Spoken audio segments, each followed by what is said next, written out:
you played, you were in these locker rooms. When it comes to waiting, Woj said that, the longer this takes, the more sort of options that Kevin Durant is going to need to weigh, including looking at a team and saying, once all of these players and picks are gone, is this somewhere I want to land, play, and think I can win? How does time, in your eyes, as a player, weigh into all of this? Oh, it weighs heavy. And we're talking about Kevin Durant, right? And we're talking about the effect that it has on everybody else in the locker room. Like, you're going to start getting to the point where teams are going to start hosting their private workouts. Players are going to get together and start meeting up in certain locations and having their bonding time and things to that nature. You want to get ahead of the curve. Here's the thing that I have to ask, right? We're still talking about Kevin Durant. And what is showing me right now is that the league and a lot of GMs are valuing these young up-and-coming superstars or stars that they have. When you look at a situation like the Toronto Raptors, right? I think Masai Ujiri is hesitant to include Scotty Barnes in the deal. Again, we're talking about Kevin Durant.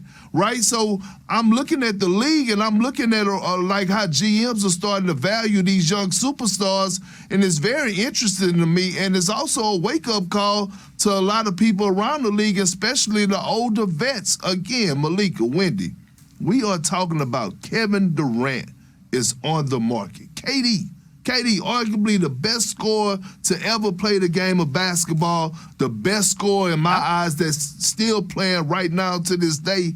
And teams are reluctant to give up young superstars. Like, think about that for a second. Not saying that they're not, but the fact that Masai Ujiri is saying, hold on, Scotty Barnes is not included in this trade package. That speaks volumes.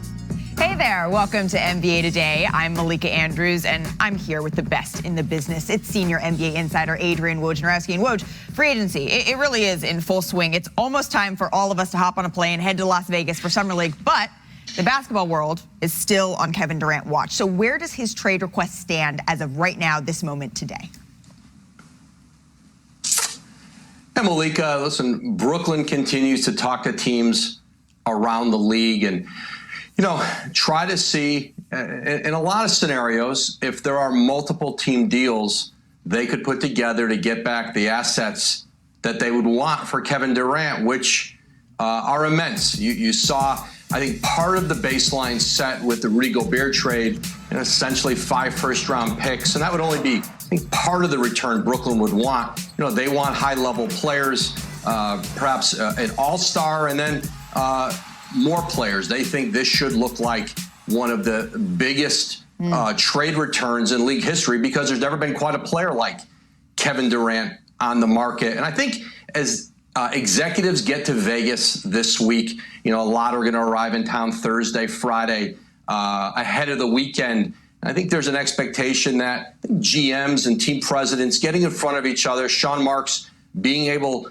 to visit face-to-face with other GMs, I think that could be helpful in putting deals together. Well, given that price tag, that asking request is going to be so high, that it is so immense, is there a path here, Woj, where we could see Kevin Durant return to Brooklyn?